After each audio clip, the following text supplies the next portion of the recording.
Welcome to Animal Posse, the podcast dedicated to the people and rescues making a difference in the lives of animals. Today, we are chatting with the owner and founder of Lola and Friends Bunny Rescue of South Mississippi, James Johnson. Hi, James. How's it going? Well, it's going good. Just a lot of work with all the bunnies, I guess. Yeah, It's I'm excited to talk to a bunny rescue because I've always just dealt with cat rescues or dog rescues. So you're the first bunny rescue I've ever talked to. well, I guess that's good. I mean, I deal with a lot of the cat rescues also because a lot of people dump the bunnies in the cat colonies, and the bunnies will try to eat the cat food. And of course, and I'll get tagged, and they'll let me know about it, and so I'll go catch the bunny that's just within the cats. And so we work with the cat rescuers quite a bit, and that's how we know that there's no bunnies at Lafayette Park in Metairie, is because of the girls that walk the track feeding the cats every morning. They're basically like a lookout for the bunnies. So if they Right. spot a Yeah. bunny, they usually tell us or one of the local rescues there, the Jefferson SPCA or Miss Donna with Bun Again. What is the mission of your rescue and what are the core values? Well, we basically set up that we don't usually intake bunnies just because somebody don't want it anymore. Now, if they go and dump it later, we can't control that. But basically what we decided to start doing with our rescue is we noticed that there was quite a few bunnies being dumped after Easter, after Christmas, after certain holidays where they're given as a gift. And so we decided to run a rescue. My wife had a couple bunnies. She got attached to them. We happened to find one running loose, and it just kind of started from there. But what our core values are is we try to rescue the bunnies that's running loose in the neighborhoods that's been dumped. Either most of them that's dumped are not in very good shape. Most of them are sick. They got parasites. So we try to rescue those and get them the care they need, get them spayed and neutered, and then we try to adopt them out to a safe indoor home, which is so many dump bunnies that finding a home for all of them is proven to be pretty difficult. But that's what our mission is, to try to rescue the bunnies that's out on the streets, that's in the parks, that's running loose, and try to catch them before they die. And it's usually they starve to death or get attacked by a predator and are hit by a car. And so we try to get those and get them off the streets before they pass away and get them the care they need and rehabilitate them and then try to find them a safe, loving indoor home. Yeah, I always find that whenever a fair comes through town, you start to notice dumped bunnies around somewhere. It's like the show prizes. The fun ran out after the fair is gone, and now they're running loose. Well, we do have an issue with that. And of all places, Alabama has banned that. I mean, Alabama and Mississippi, Louisiana, we're at the bottom of the list for a lot of things. At least Alabama stood up with that and they passed a law and banned the giving away of any type of animal at the fairs. So the local circus, the local fairs that Louisiana and Mississippi hires is located in North Mississippi. They usually go to the Catholic churches and to these little fairs out in the country. And you throw a ball in a little bowl and you get a goldfish or a bunny. It depends on which booth you're at. We actually had it shut down here along the coast at the Catholic churches. We alerted all the churches that they were giving away live animals. So the Catholic churches they still hired the circuses or the amusement company to come in, but they told them not to bring any live animals.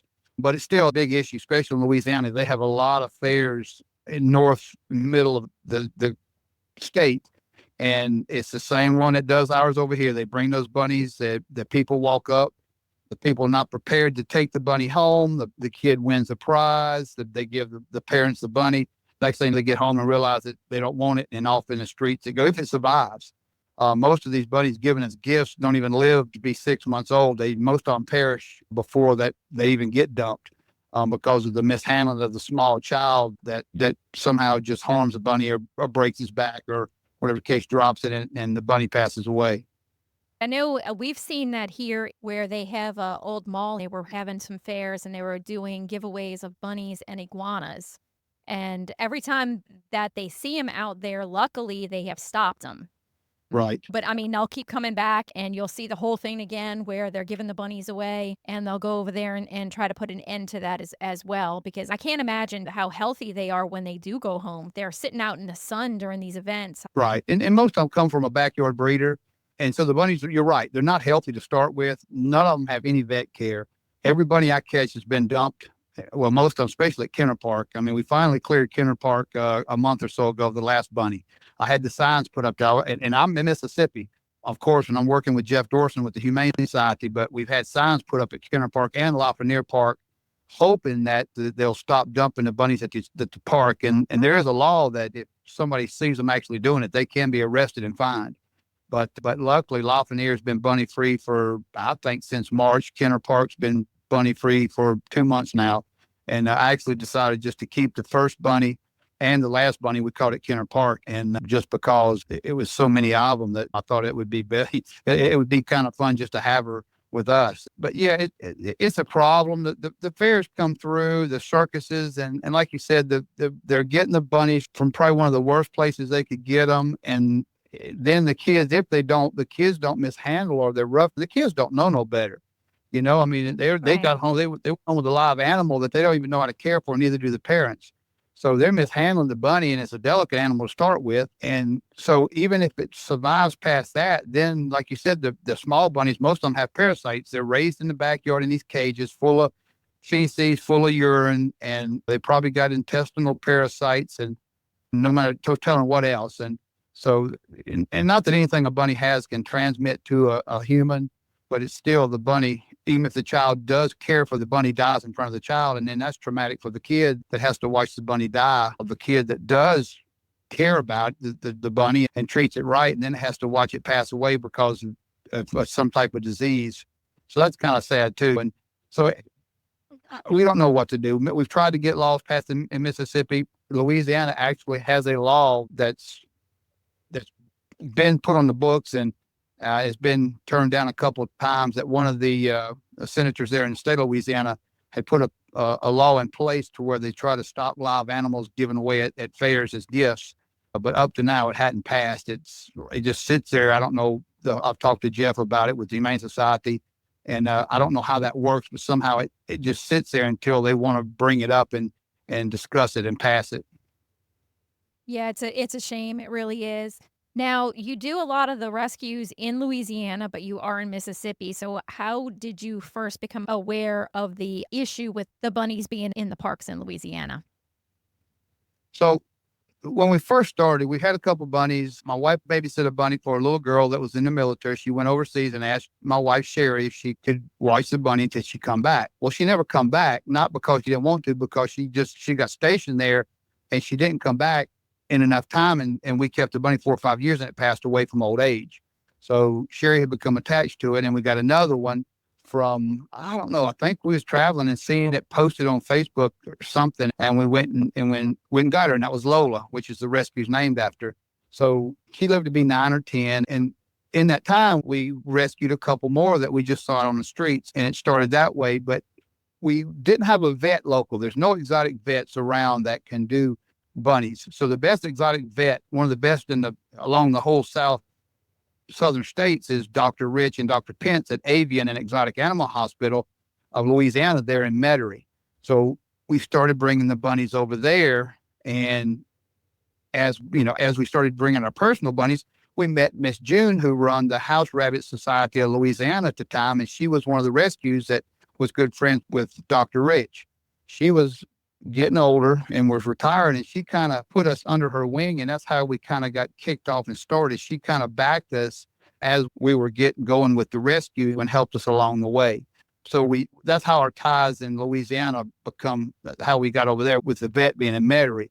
And as we went, we started learning that there was a ton of bunnies in the parks. Dr. Rich would tell us, Miss June would say there's bunnies in the parks. And so after we got kind of established, we decided to go, full steam and see how many bunnies there actually was. And it ended up being, anywhere from 60 to 80 at Lafreniere Park. And I think 40 to 60 at Kenner overall in the last year and 6 months that we've actually caught every bunny in both of those parks.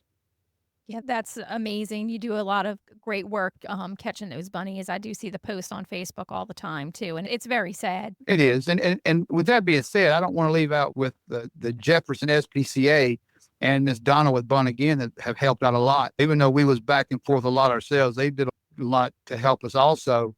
And with the Jefferson SPCA, any bunny caught over there within Jefferson Parish was fixed under the Fixer Rabbit program. So that helped us tremendously too.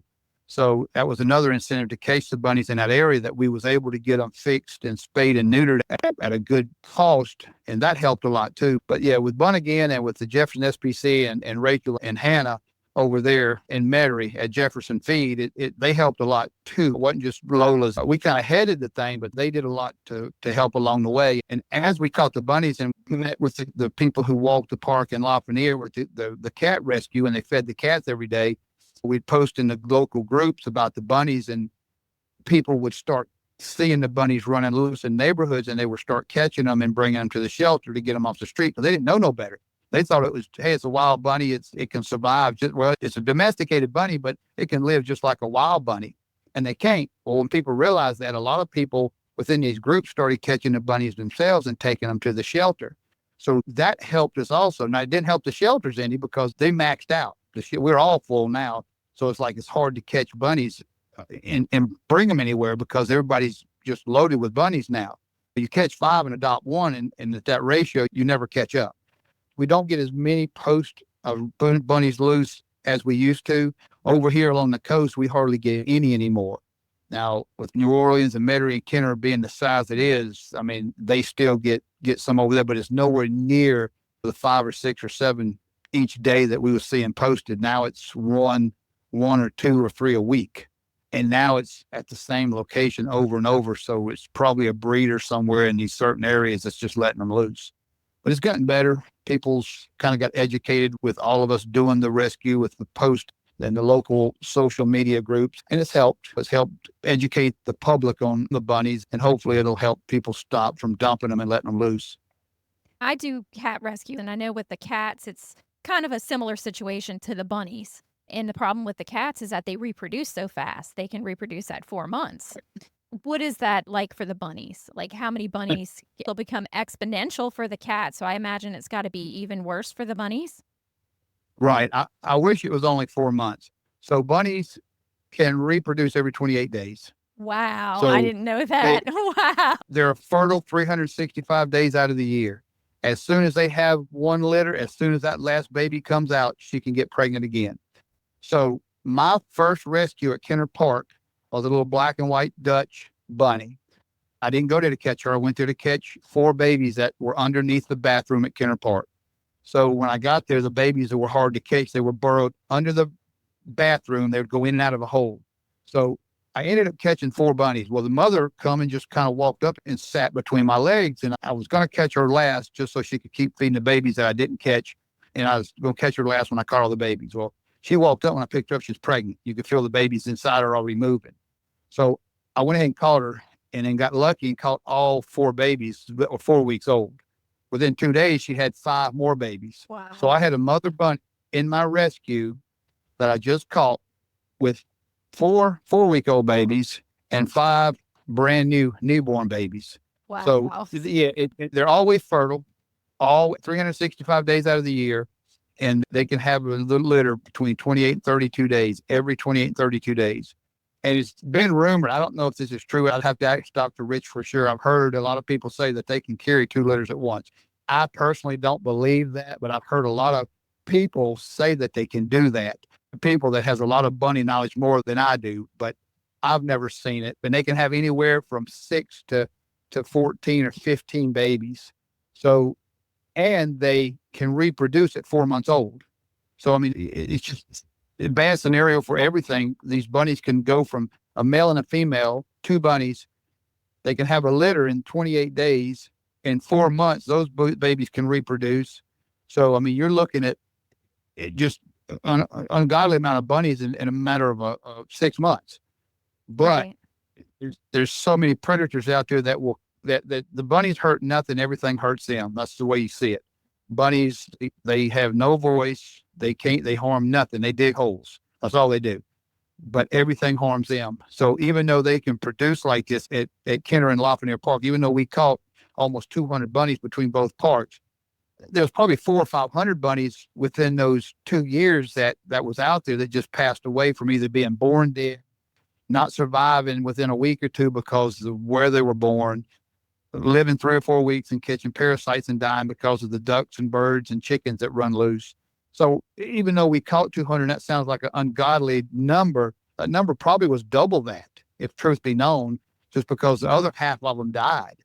But that's just what happens when they die. And people don't realize that. They don't know. But sometimes it don't matter. Sometimes they just get the animal and can't deal with it. They don't get it spayed or neutered, and they just let it loose. I mean, a lot of people just don't really care what happens to it. It's sad to say, just like the cats, they just let them loose and don't really care what happens. Yeah. Now, how many rabbits do you typically have in your care at a given time? And are you foster based? Well, I wish. We do have some fosters, but right now, when they got to 100, I stopped counting. I'd have to ask Sherry, but we've probably got over 100 bunnies. 15 to 20 of them are personal bunnies, or they're medical bunnies, or they're senior bunnies that we can't adopt out because they have to go to the vet every couple of months. They're 8 or 9 or 10 years old, or they're just our personal bunnies that we've had for quite a while now, and they're just ours. But the rest of them, like I said, we've got close to 100, probably 105 bunnies at right now that I'm sitting here looking at while I talk to you. A lot of them were single bunnies. I've got a few that were babies. Like I still have some of those, to the 4 babies and 5 from a year ago, the Dutches. And so a lot of times I'll catch a female and one bunny turns into 7 or 8. So if you got 4 or 5 bunnies at the park and you catch a female, good chance she's pregnant. She's either pregnant or she's got a litter of babies somewhere around the park, just because of the way they multiply. But yeah, I've got probably around 105 bunnies right now in the rescue, Now, and maybe 6 or 8 fosters out, maybe 10 out with fosters. So it's not a lot of fosters over here. It's not as much as we advertise and we own the news and this and that. It's just not a lot of people that are interested in a bunny. The ones that like them will come and get one. The ones that don't, it's just they just don't believe that a bunny should be inside. And we don't adopt anybody that puts them outside in cages, of course. where are they available to see for adoption? Do they have to contact you to see, or do you have a website that you list them on? We don't have a website. We do have the Facebook group. And like I said, we just started this maybe a year and 6 months ago. So everything, and with my wife working, which I retired from the city fire department here local, but I work full time again, and I still work part time with another local fire department. So with all the jobs, basically, I work 7 to 3. She works 3 to midnight. So we don't even see each other. We don't see each other until midnight, basically. So she does her chores with the bunnies during the day. I come home, do my part during the night. So it takes a lot, but we had time to do a website. But we do have our Facebook group. My personal page is turned into a bunny page, but it's Lola and Friends Bunny Rescue of South Mississippi is our local group, and they can post in there and they can see bunnies that we post there. They can comment, or they can leave a message, or they can contact me. And we were on the news, and I post in different groups and here and there. And that may hurt me some. I'm not like some of the bigger rescues that's been around a while that has websites and this and that. So, but as time goes by, I'll get that. I just have to find time to do it. The bunnies are on Pet Finder. We do have bunnies on Pet Finder. So Lola and Friends Bunny Rescue is on Pet Finder, and we do have bunnies there that they can go and look at, and if they're interested.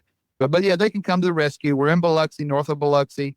If they want to come out, and my phone number and stuff, I think, is on the group page. If it's not, they can leave a message or message me. But we usually have people come out anywhere from like 11 o'clock in the morning to 2 or 3 in the afternoon. That's the time frame that Sherry's here to do adoptions and for people to see the bunnies and see the rescue. And a lot of times they just want to come out and look, and that's fine too. The more people that see it, the more people that can talk, whether they adopt or not. Word of mouth is good too. But yeah, Monday through Saturday, it's like 11 a.m. to 2:30 p.m. And then Sunday and Monday, we can different hours because Sherry's off those days, and we can accommodate different hours on days like on Sundays and Mondays. What would the average lifespan be of a bunny that is completely healthy? It's been vetted. It gets the proper care. How long would they be able to keep a bunny? Well, it's anywhere from 8 to 14 years, same as a dog. If they get the proper care, the proper diet, and they're fed right, hay, a good quality pellet, and then they go see a good exotic vet, they can live anywhere from 8 to 14 years. And if they give them a proper diet, and it's 80% hay and 20% pellets, and a lot of people like to give them cilantro and green leaf lettuce and red leaf lettuce every day. I don't. I got 100 bunnies. I can't afford it. I'd have to have a 50-acre farm to afford it. But I don't give a lot of grease because it produces gas and it just causes issues with their digestive system. So a lot of people do, and it's okay to do that. We just don't. But like I said, the hay, good quality pellet, fresh water, a good ample space to run and hop and jump anywhere from 8 to 12 to 14 years. So we got 6 or 8 bunnies here that's 9 years. We got one that's 11 and a half, some that's 7 and 8. And then we've had some just die. We walk out and then some would just be passed away at 6 or 7 years from no other reason. We blame it on inbreeding. We never know where the bunnies come from. And most of your breeders just breed mom to dad or dad to daughter. And it breeds the immunity out of them. And it makes a bunny that just don't live as long as they should. Now, how is your rescue funded? Well, it's funded through donations. We are a 501c3 nonprofit. We, of course, like most rescues, a lot comes out of our pocket, but we have people who donate, and we pull in a sick bunny. People donate and help cover the cost. A lot comes out of our pocket, and it's donation based also. We actually just a couple months ago, we got the best nonprofit along the coast. We had the TV station, Channel 25, ABC, run a thing with all the nonprofits and different things. And we won the best nonprofit and the best animal rescue along the coast over here. Oh, congratulations. So pretty good little thing for us. And that got us some publicity out there also. But yeah, mostly donation based and out of pocket, of course. I mean, you're not going to get donations for every single bunny you bring in. It just don't happen that way. So you run a rescue just with the cats and everything else. A lot of times you just hope that you can get as much funded as you can. Yeah, I totally get that. Dr. Mark was our first episode, and that's what he was saying. People open a rescue thinking they're just going to get donation money flowing in, and it doesn't work that way. You'll get some, but you got to come out of pocket. You do. And if you get a big chunk, I mean, it seems like every time we get donations and get enough built up to spay and neuter the bunnies, we catch a bunny that's got some major issue, and it just eats it up. And being a rescue, we still get, they give us good deals on the bunnies. So even with that, we have to amputate a leg, or we have to go and do something inside the ear canal, or any type of major surgery. It's still a couple grand to get that done. And we've had 4, 5, 6 bunnies here in the last 6 months that had to have legs amputated because they were just hanging off of them when we caught them, and bones sticking out, or whatever reason, the leg had to be removed. And that just eats up. And it's all right. The bunnies hear me talking, so they're thumping. And it eats up your donations. One bunny can take away all your donations that would have spayed and neutered 30 bunnies. But we just have to pick up an extra shift at work. Every bunny's not going to bring in donations. It's the ones that's sick and tugs at somebody's heart that brings in the most donations. We go catch a bunny that looks perfectly healthy, even though he may have parasites, and it's not going to be a big, other than the spay and neuter being the biggest cost. I don't even post it asking for donations, because a lot of people won't donate, not because they don't want to, just because it looks like the bunny don't need it.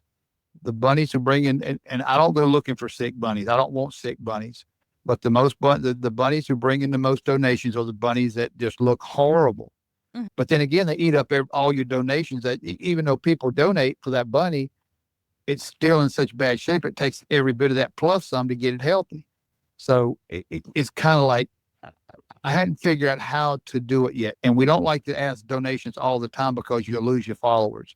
When you start asking for donations every single day, it's like people go, well, hold on, something ain't right here. And with the way the economy is in times where people don't have the money they used to have. So I don't like asking for donations all the time, because they'll get tired of that and just leave the group altogether.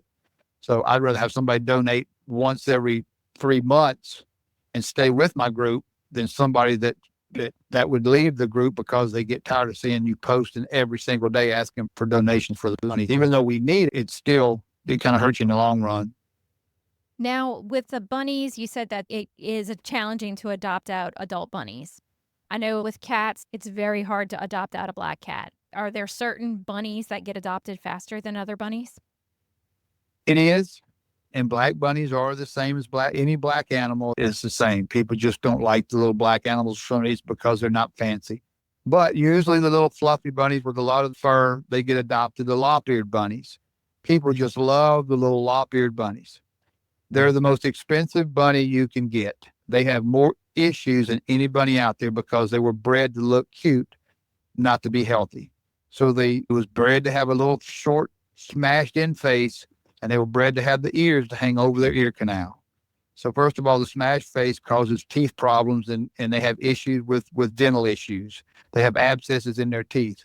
Then the ears hang over the ear canal, which keeps it moist all the time, which causes infections. Almost any bunny that you hear that has an ear infection is going to be a 90% is going to be a lop-eared bunny because the ear can't get air because the lop is covering the ear canal. Mm-hmm. So, but the lops, the little lion head bunnies with all the fur around the little line. So it's basically like dogs. The cute bunnies get adopted. The other ones, just your little plain white ones with the black spots, and the black bunnies, they just kind of just tend to sit here. And the solid white bunnies with the red eyes, people do not like those bunnies. And those are absolutely the sweetest bunnies you could ever come across. But for some reason, with those red eyes, people just, I guess they've come across something somewhere that they thought the red eyes were the devil or whatever the case may be, but that's furthest from the truth. They're just some of the sweetest bunnies you can ever come across, but they won't adopt them. They sit right here with them little ruby colored eyes and just wait for somebody to come and get them. Yeah, it's sad that they have so many of them that are overlooked that would be such great pets. It is. I mean, a bunny's a bunny, and people should just get the one that kind of comes up to them, not looking for a specific one. And I don't fault people when they want to get something to look for a specific bunny. We got all kinds of bunnies here. But with that being said, they're going to come in and get the cute ones first. And that's just the way it is with any animal. And the cute ones are available, they're going to go first, while the other plain little bunnies are just going to sit there, just like your plain dogs at the shelter. And they just sit here but we don't euthanize anything. We're a no-kill rescue. If it comes into the rescue, it'll stay with me before anything will happen to it. If it don't get adopted, it's mine. It stays with us. And we hope to get them adopted. But, of course, it's not going to happen with every bunny we rescue. And we're not just going to pass a bunny by on the streets because it's just a plain bunny and it's sick and needs help to go down the road and wait for a lop-eared bunny. I'm going to rescue and save every bunny that I see out there that needs it, no matter what it looks like. If it stays with me, so be it. That's what the rescue for. We don't pick and choose. We're there to help the bunnies out there, and I'm going to help everyone I can. Well, I know when we adopt kittens, we try to tell people to adopt them in pairs. So would that be the same thing for a bunny, or can a solo bunny survive, or would it get lonely? Yeah, people have solo bunnies, but they're social animals, and bunnies live in a warren. They live in a group. Usually a female is over the warren or over the group. So they like to be in pairs. So we try to tell people that, having one bunny or having two bunnies there's nothing any different other than going to the vet. You use one litter pan, one water bowl, one feed bowl. They same space, and they get along better. They're less destructive. They're not as bored as they are by themselves. So we preach trying to get them to bond to get a pair, and they just do better in pairs. They groom each other. They're just like cats.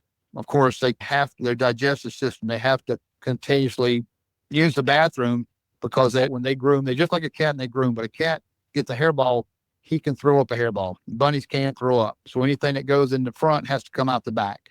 So that's the digestive tract is a major issue with the bunnies. They lay together just like a couple. If one passes away, the other one grieves just like doves. And you almost have to go get another bunny within a few days because sometimes the second bunny will pass away just from sadness. And but yes, having a pair is a lot better than having singles. Some people can't afford to have two. I get it. And we adopt out singles, but while they're here, we do try to tell them that it's going to be better with a pair. They chew less, they're less bored, they have a companion to run around with, and overall, just like you said with the kids, it's just better. They just have a companion that they can hang out with. It's not a human. They don't have to rely on a human for the affection. They have their own kind to do it when the humans are off at work or wherever. One thing that I'm always seeing, especially with cats, is people want to rehome their cats because they're not home during the day. They're worried about their cats being lonely. And for a cat, it's not the same as a dog. I mean, a dog needs to have somebody home. They need that companionship all day, but cats are usually Right. fine by themselves. So what about bunnies? Do bunnies require you to be home a lot of the time, or are they just happy to see you after you get home from work? They are. So I have one inside that's by herself. We hadn't found somebody that we can put with her because she's kind of mean. So when I come in, she'll run up beside me. just like the little dog does. So they do, but having a pair keeps them company while you are at work. They're not like a dog. Like you said, a dog needs somebody there. The bunnies are like the cats. They sleep during the day. They're more active at dusk and dawn. So during the day, they're mostly sleeping when you're at work. So if you have a pair of them, they're just laying there and keeping each other company and sleeping mostly during the day. So they don't need somebody there all day with them.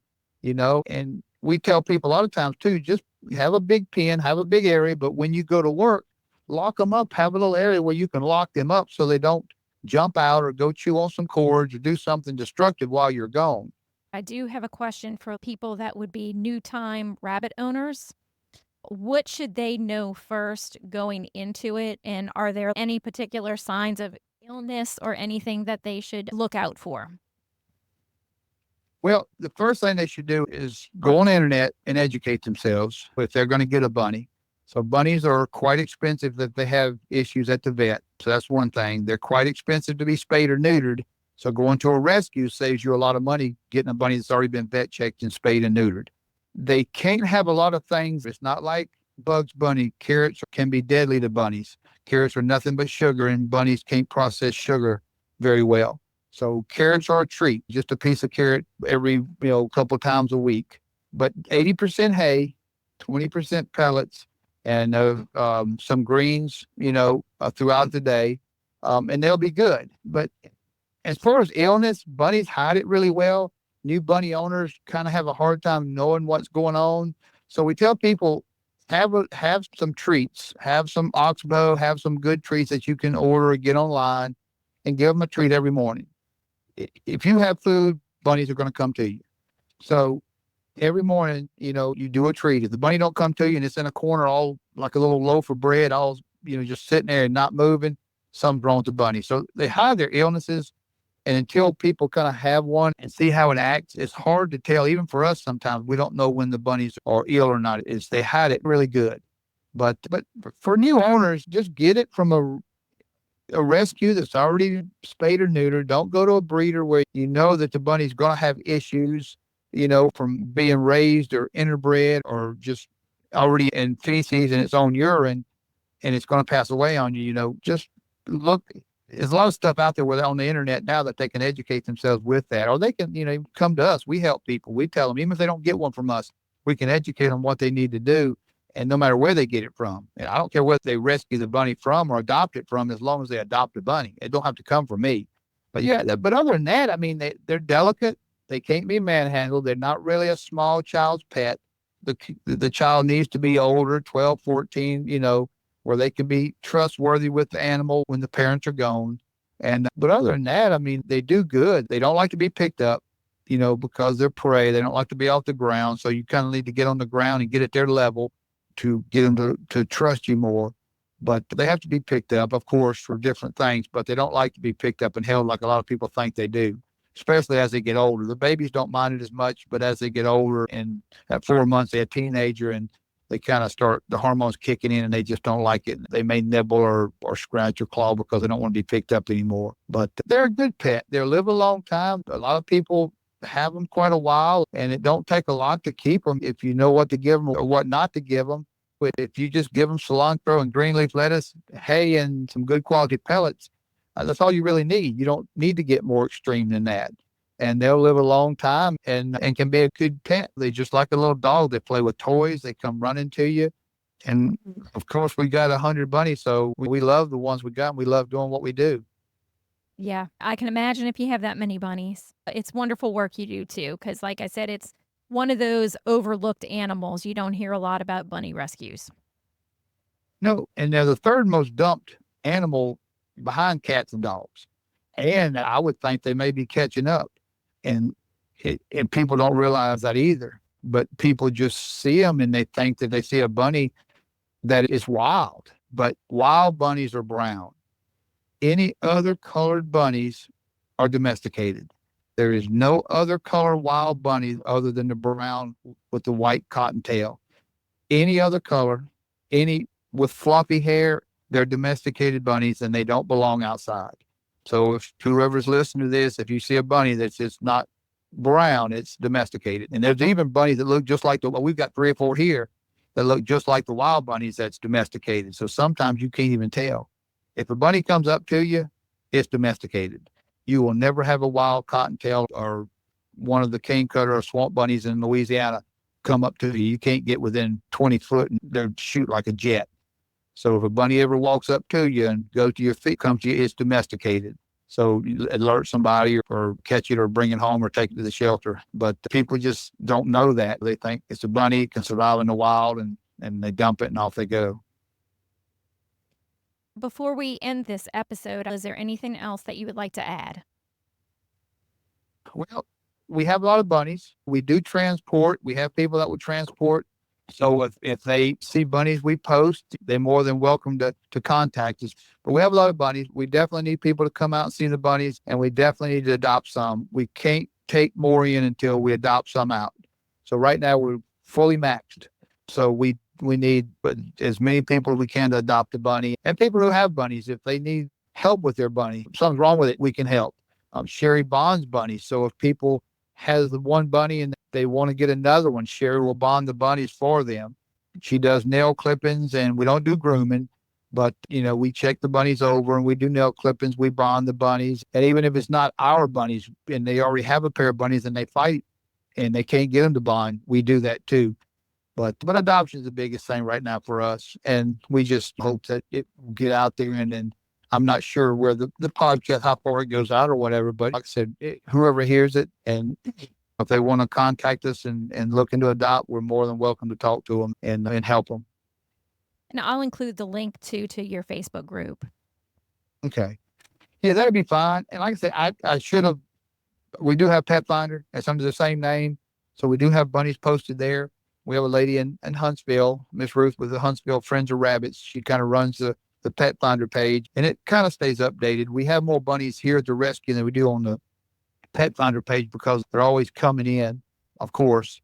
So if you want to list that at the bottom, because Pet Finder, most people are pretty good with Pet Finder. They just punch in the rescue name and it pops right up with all the bunnies. But if you want to mention that too or post that, Lola and Friends Bunny Rescues on Pet Finder, that's a pretty simple find also. Yeah, I can certainly do that. I'll go grab that link and include that as well for you.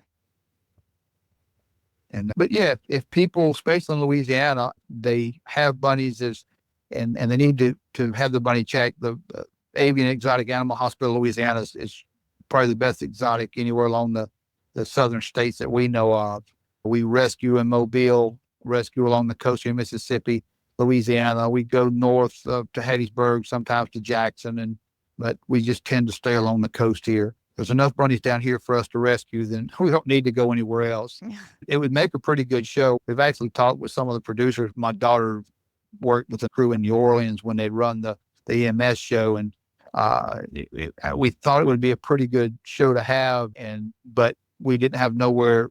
It was after we had caught most of the bunnies at the parks and nowhere to take the bunnies that we would catch. So it was okay, well, we need to think about this more than just filming catching the bunnies, because it would have been easy to do. Maybe one day in the future something like that can happen, but it just needs to be more awareness out there with the bunnies. There's a lot of rescues that rescue bunnies, but still people are not, they don't know about the bunnies. They don't know that they make good house pets. And especially a lot of your rural areas think that bunnies just belong in the backyard in a cage and they're raised for meat. And that's way beyond what they can be. They can be a really good companion animal. They can be a therapy animal. We have a friend that has 2 bunnies as therapy animals. She takes them to the senior citizen homes and they're a big hit. So they're more than just a little animal you stick in a cage in the backyard and raise for meat. They can be a whole lot more than that. And that's what we try to educate people, that they can be a really good house pet. Yeah, well, thank you for taking the time to speak with us today. I really enjoyed our conversation. It was some things that I didn't know, and hopefully we can get you to reach a few more people and maybe get you some more homes for your bunnies too. Yeah, and that'll be good. And one last thing within Jefferson Parish there, and if people in that area has bunnies that they catch or see, they have a program, the Fix a Rabbit program that's in Jefferson Parish. The SPCA promotes that. So that's a good thing that they have over there to try to cut back and cut down on the population of the bunnies. So if anybody's listening in that area that has a bunny or catches one in that area, that just remember the SPCA, the Jefferson SPCA has a fix a rabbit program where they'll spay and neuter your pet. And of course, like any dog or cat or any other animal, spay and neuter is the biggest issue out there. So, if you have a bunny, you get one, please spay and neuter. Females catch uterine cancer. 85% over the age of 2 catch it. So spay and neuter is a big deal. Have it done. Yep, spay and neuter is a very big deal. Well, thank you so much. I'm so glad we got to speak with you. Yes, ma'am. And so the bunnies are just a thumping. I don't know if that's what you hear, but yeah, they can hear the strange voices because I got you speaking and hear the strange. So they're just a thumping. Now they want to warn all the other ones. We always have a cat running around in the background, so I'm sure people are hearing cats. So it's we just had some meowing, so I don't know if you could hear it, but we're like, oh no, I did. So it happens. It's animal rescue. Right. So Well, the cat, the bunnies, that might have been what they heard. I didn't hear it. I might have been talking, but them bunnies. Yeah, maybe so. That's funny. But well, thank you so much. I'll be glad to any other time you need. I'll be glad to come back anytime. I appreciate y'all reaching out, and hopefully it helps some people and educates some people, and it does some good. Definitely, we would love to have you back. Thanks. Thanks. Yes, ma'am. All right. Bye-bye. Bye.